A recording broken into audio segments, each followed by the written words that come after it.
Kumusta kamong tanan dinha sa Pilipinas? Hinaut pa unta nga ang Ginoo magauban kanunay kanatong tanan. Sama sa gihapon, daghang salamat nga kamo naminaw sa atong Bible study. Atong hangyoon ang atong Ginoo nga magauban kanato karon.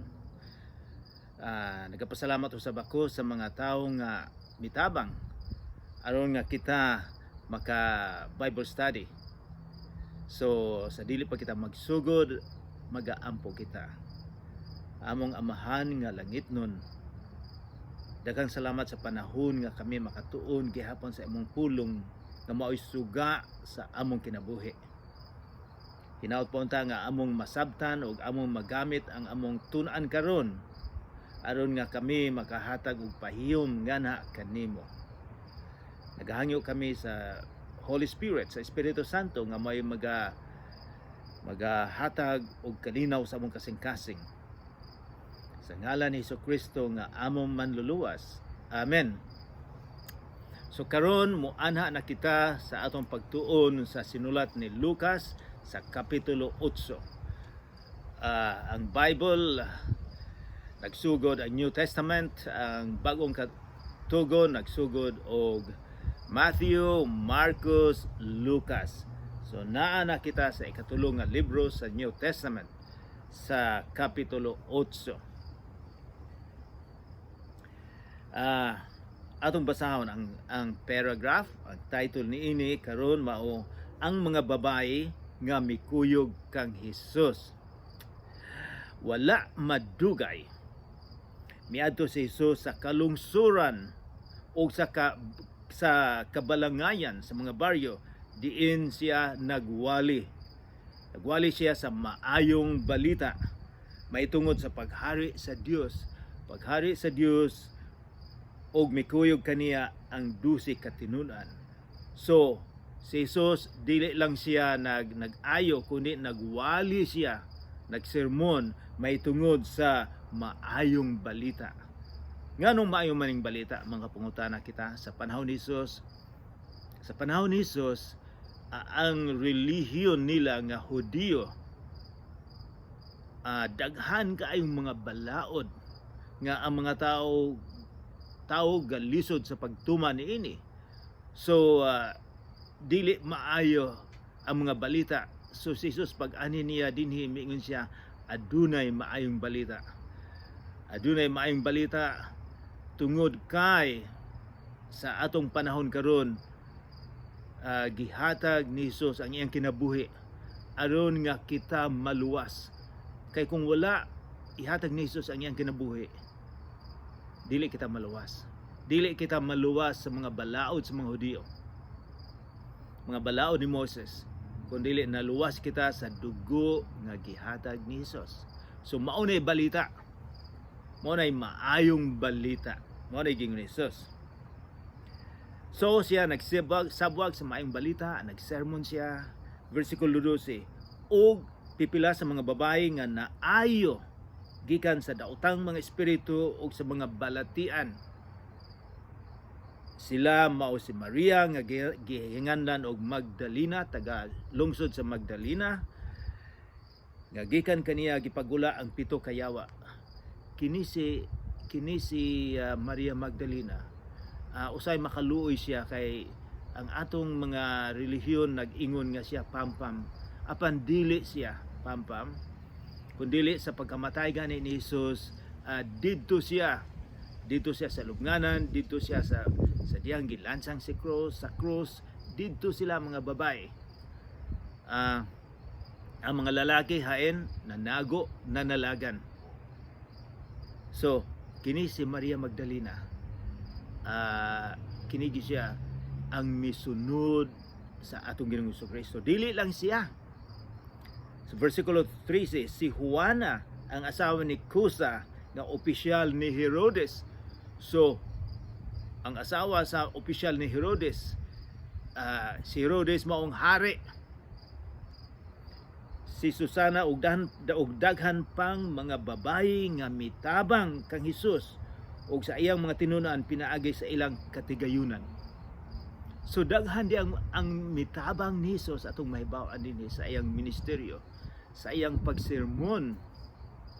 Mga babae, ilang gigamit ang ilang katagayunan aron nga motabang sa trabaho ni Hesukristo. Sila gitabangan ni Jesus, naayo sila, og in response sa ilang pagbalos ni Jesus, mitabang sila, ilang gigamit ang ilang katagayunan aron nga ang mga tao makadungog sa pulong sa Ginoo. Ako usab aduna ko'y ministry sa Pilipinas. Daghang kaayong mitabang nako dinhi sa Canada. Daghang mitabang mga seniors, mga tigulang mitabang nako. Imagine hunahuna sa dinhay miagi ang bagyo dinha sa Bisaya, sa Northern Mindanao. Daghang kitang natabangan sa baryo dito sa San Benito, nakatabang kita. Sa baryo sa Bayi, nakatabang kita. Sa Himalalod, nakatabang usab kita. Sa ang uban, dakantang gitabangan tungod sa mga tao nga nahigugma sa atong Ginoong Hesukristo. Dili ko makahimo niini kung walay mitabang kanako. Ako ning gihimo tungod kay ang Ginoo naka-epekto sa akong kinabuhi. Natabangan niya ako. So mausap kini ang ministry ni Jesus, ang mga babae ang mitabang sa iyang ministry. Sa akong kung mabakasyon ako sa Pilipinas, nagbisita ako sa mga simbahan. Kadaghanan sa musimba, kabalo ka, mga babae. Ngano man siguro, ngano mang dili man daghang mga lalaki ang musimba. Wala ba sila motuo nga gikinahanglan nila ang Ginoo? O basig mo ingon sila nga ang musimba katulang mga babae, katong mga hinay, katong mga weak, katong mga mahinay, kami mga strong, dili kami musimba. Mao ba siguro na? Versikulo 4. Ang sambingay may tungod sa magpupugas. Sambingay sa ato ng pagtuon may tungod sa sambingay. Kining sambingay mao ni yutan-on nga istorya. Apan ang meaning ang buot ipasabot langit nun, espirituhanon. Ang mga istorya mahitungod dinhi sa kalibutan kung unsay makita nila. Apan ang buot ipasabot yutan-on, espirituhanon. So mao ni atong paglantaw sa sambingay. Sa panahon ni Hesukristo, ang mga teachers, mga rabbi, kadaghanan nila maggamit sila sa pagtudlo sa sambingay. Kita kadaghanan karon ang mga professors, mga teachers nato, wala kayo maggamit og sambingay. Sa panahon ni Jesus, naggamit sila. 1/3 sa pagtudlo ni Jesus, gigamit niya ang sambingay. So importante kaayo ang pagtudlo karon.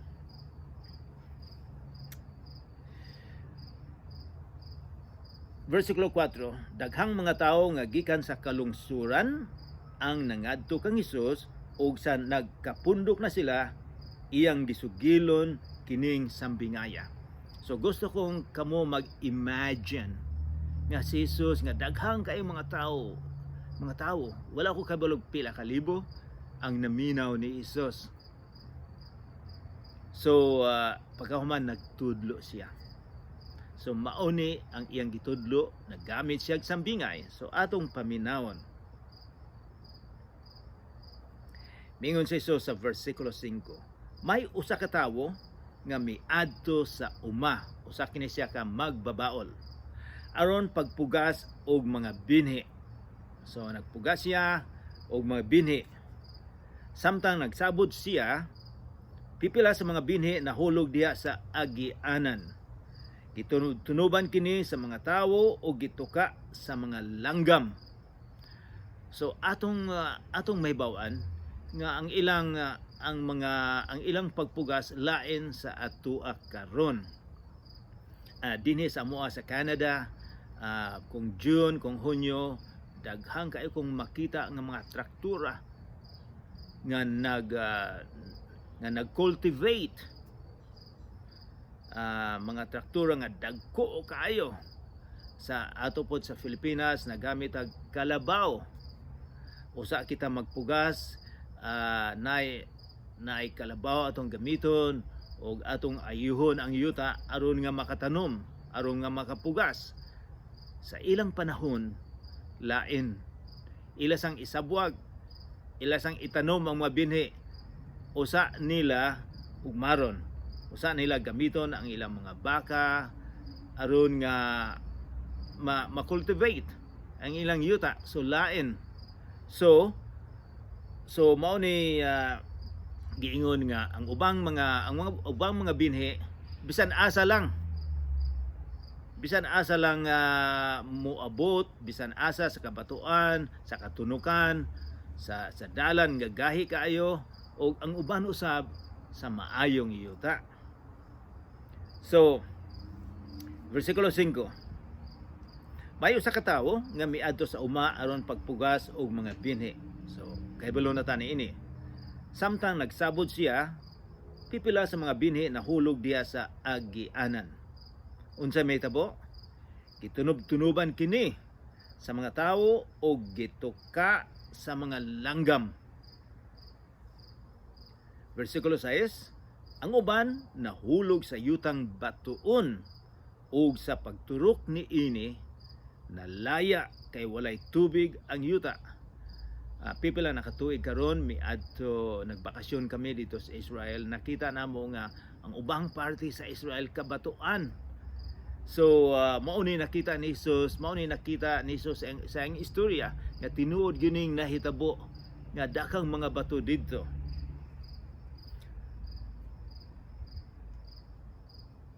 Versikulo 7, ang ubang mga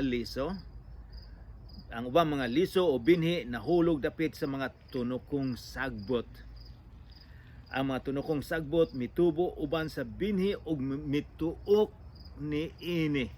So importante kanang pulo nga mituok ni ini ang mga tunokong sagbot. Versikulo 8, og ang ubang binhi nahulog sa maayong yuta. Mitubo kini og namungag usa ka gatos ka pilo. So daghan gyud mitubo. Unya midugang si Jesus pangingon, busa. Importante kung si Jesus maingon busa. Therefore, mingon siya, pamati kamo. Kung may dalunggan kamo, mamati. So, unsa may buti pasabot ni Jesus nga busa, pamati kamo. Kung may dalunggan kamo, kitang tanan adunay dalunggan, apan si Jesus mingon, kung may dalunggan kamo, gamito ninyo inyong dalunggan. Siguro mura ang akong nahuna-unaan sa giingon ni Jesus nga pananglitan kita naglakaw sa usa ka baryo, dinhay mga tao nga nagchismis, nagistoryahanay, o ang imong gihimo pag-agi nimo naminaw gyud ka og unsay ilang giistoryahan. Wala lang ka mulakaw nga moingon nga nagistoryahanay sila. Apan ikaw naminaw gyud unsa may ilang istoryahan. Nag-istorya ba sila may tungod sa bakuna nga si Tampulano nagpabakuna namatay? O nag-istoryahan ba sila nga adunay tabang ang gobyerno? O nag-istoryahan ba sila nga karon election kinsa may kandidato nga mohatag og 1,000? So mura ba nag-inguna nga adunay istorya, miagi ka apan mihunong ka ug imong gihuna-huna unsa man tong giistorya, ha? Mao ni miingon si Jesus, busa pamati kung may dalunggan kamo. So i-concentrate ug unsa man gitoy gitudo ni Jesus. Mao ni giingon niya nga importante akong itudlo, pamati mo. So mamati ta kay lisod-lisod ni nga ang iyang pagtudlo. So, ang katuyuan sa sambingay. So, adunay tuyo ang sambingay. Sa akong giingon ninyo nga ang tuyo adunay espirituhanon nga leksyon ato makuha. Unya nangutana ang mga tinun-an ni Hesus. Unsay kahulugan sa maong sambingay? Ang iya di ang mga tinun-an wala pod makasabot sa gisulti ni Hesus. So nangutana sila, "Hey, unsay buti pasabot ana?" Kita usab mangutana, "Hesus, unsa may buti pasabot ni anang sambingay?" Ang mga disipulo gani, ang mga apostoles wala makasabot nga nakita nila ka, nadungog kanila. So nangutana pa gani sila, unsay buti pasabot. So okay lang nga bisan sa atong pagtuon sa Biblia, mangutana usab unsa man siguro buti pasabot ani. Ako nakabasa ko sa Biblia pila na ka tuig kong nagbasa-basa, apan daghan gihapon nga wala na ako masabta. So okay lang pod nga dili kita makasabot sa tanan. Kay kinsa man gayud makasabot sa mga plano sa Ginoo. Ang atong hunahuna dili nato ma-measure ang Ginoo. Kung Ginoo kita makasabot usab kita. Apan tawo man lang. So okay lang pod nga ang mga disipulo nangutana. Mitubag si Jesus. Mitubag si Jesus sa versikulo 10. Ang pagsabot sa mga tinago may tungod sa paghari sa Dios, gihatag na kaninyo. Gihatag na ninyo, nadungog na ninyo ni ako na ning gihatag ninyo ang mga tinago may tungod sa paghari sa Ginoo. Apan mingon siya, sa uban gihatag kini pinaagi sa sambingay aron kun motanaw sila dili sila makakita, o kung mamati sila dili sila makasabot. Kini gikutlo ni Hesus sa sinulat ni Isaias nga ang lisod kay ni masabtan nga ang pagtulo ni Hesus sa sambingay giabrihan sa mga tao nga ang mga tao makasabot, apan ang uban di ay iyang gidesign nga dili sila makasabot sa gitudlo ni Hesus. Mura ni sila ang sambingay, mura ni siya og kurtina nga dili nila makita ang gustong ipasabot ni Hesus. So tanaw nato ni. Naghatag si Hesus og katin-awan sa sambingay may tungod sa magpupugas, kay nangutana man ang mga disipulo unsa may buti pasabot ni ana nga dinay magpupugas nga ang ubang binhi didto sa dalan nga gahi kaayo, ang uban didto sa kabatuan, ang uban sa katunukan, ang uban sa maayong yuta. So mao ni explanation sa atong Ginoong Jesucristo.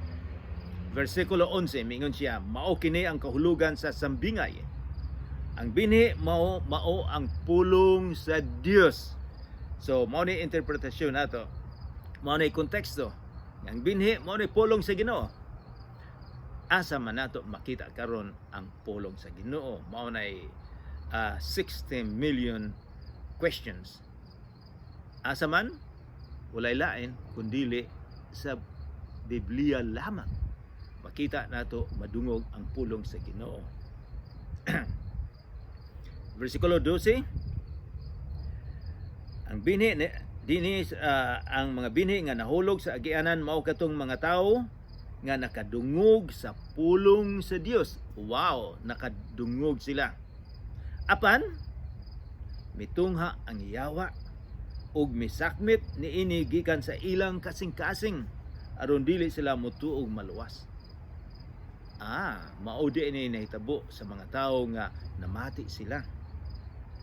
Apan ang ilang kasing-kasing gahi, mingon sila kanang pulong sa Ginoo useless na, dili na importante. Ang uban gani moingon sila nga nganong mutuon man mo sa pulong sa Ginoo, nga kung magbasa sa Biblia mabuang kamo. Ang uban bisag wala pa sila kay balo moingon na silang mabuang kamo. Diri sa among lugar daghan usab mga tao nga mga edukado, dili sila mutuo. sa pulong sa Ginoo, gahi ang kasing-kasing. But dili makaturok ang pulong sa Ginoo. Tungod siguro sa ilang tungod sa kay diri sa among lugar, sa Canada, sa Amerika, sa Europe, ang mga tao, ang gobyerno daghan og kwarta. So ang lugar sa pulong sa Ginoo, sa kasing-kasing, walay bili nila. Kami ngon sila mabuhi mami bisag walay pulong sa Ginoo. Apan malimtan nila nga kinsa may gahatag ni anang blessing ni anang panalangin. Unsa may mahitabo nila sa ilang kwarta, sa ilang pagkasikat, kung aduna na sila cancer, magkasakit na sila. Mingon sila ni apan mitungha sa versikulo 12, apan mitungha ang Yahwa ug misakmit niini gikan sa ilang kasing-kasing aron dili sila motuo ug maluwas. Naibalo kita kung tun-an nato ang pulong sa Ginoo nga adunay panahon nga ang Yawa sunugon. Apan ang gusto sa Yawa dili lang sila ang masunog. Gusto nilang magdala og mga tao para muapil sa pagkasunog aron nga dili maluwas. Mao ni gusto nila.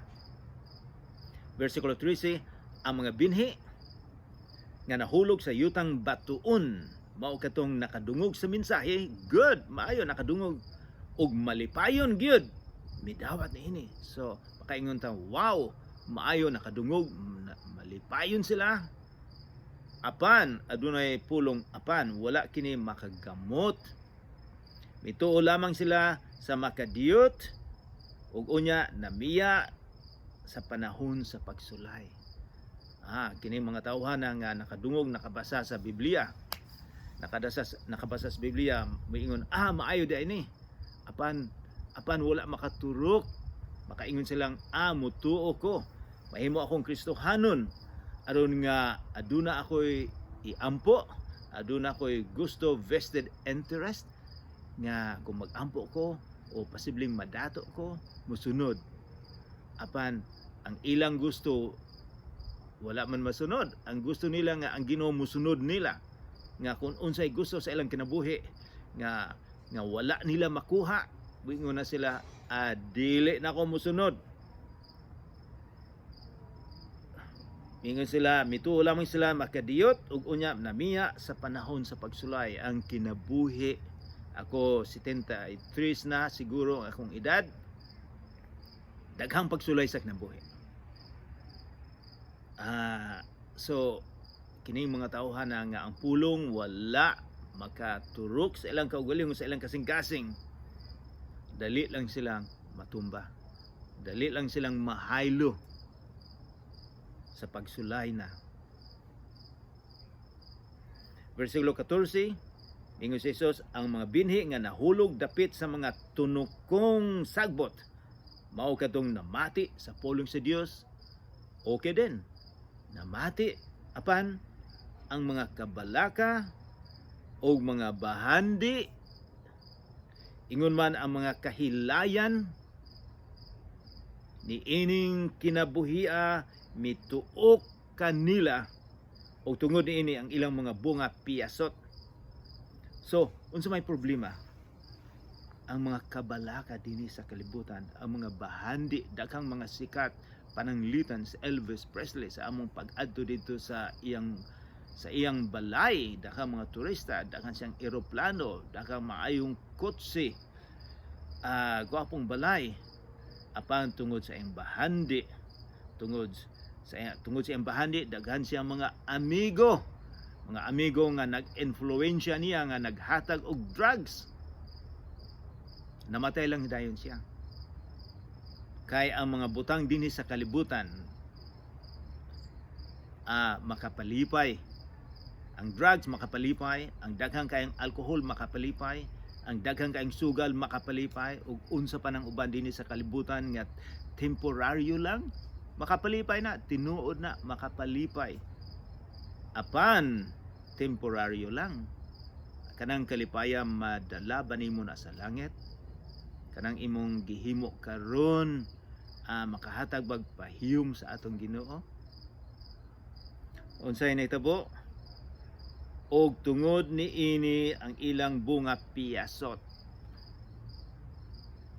Apan, versikulo 15, ang mga binhi nga nahulog sa maayong yuta mao katong nakadungog sa mensahe. So number 1, nakadungog. Number 2, og kinasing-kasing nga midawat og mituman. Na importante nga nakapamati, midawat og mituman niini og mapailubong nagpadayon siya bisan pa sa mga kalisod sa kinabuhi, bisan pa sa tentasyon sa kalibutan, apan nagpadayon siya hangtod nga namunga siya. Mao ni Kristohanon, mao ni ang kasing-kasing nga gipreparar sa Espiritu Santo.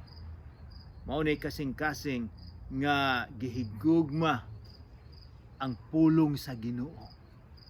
Nakaturok ni siya. So, sa bagyo sa kinabuhi, wala siya natumba. Nagpadayon siya hangtod nga namunga.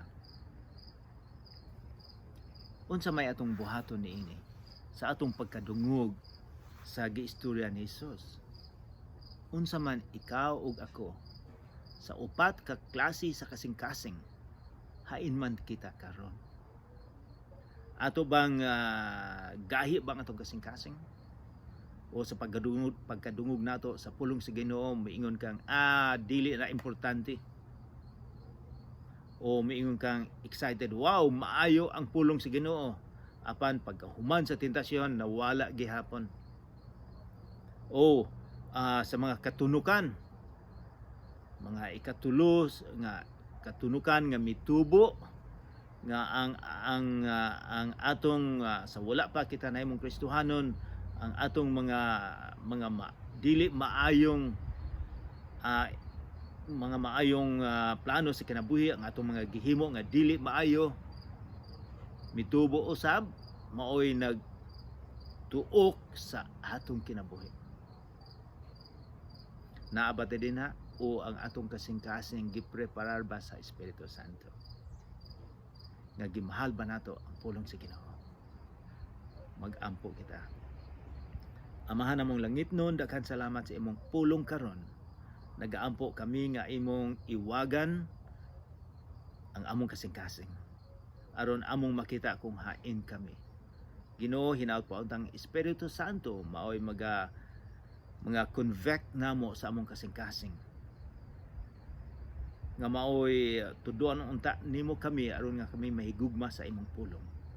Hinaut pa unta nga imo kami pasayloon sa among mga sala, sa ngalan ni Jesus nga among manduluwas. Amen.